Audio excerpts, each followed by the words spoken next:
இயேசு நமக்காக இறைவேண்டல் செய்கிறார். என்னிடம் நீர் ஒப்படைத்ததெல்லாம் மாட்சிப்படுத்தும் என்கிறார்.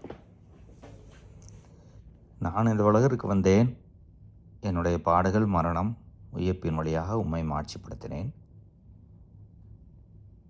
நீர் என்னிடம் ஒப்படைத்தவர்களை அழிவுற நான் விரும்பவில்லை, அவர்களை மாட்சிப்படுத்தும்.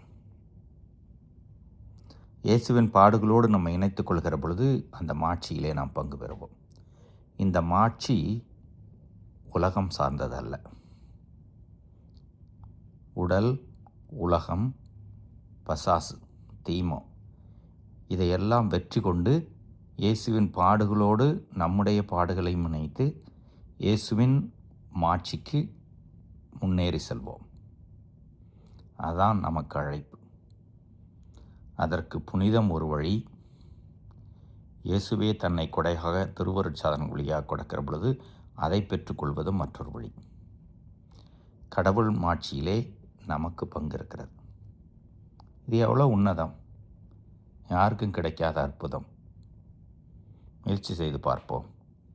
அதை நமதாக்கிக் கொள்வோம். இறைவன் என்னென்றும் வாழ்த்து பெறுவாராக.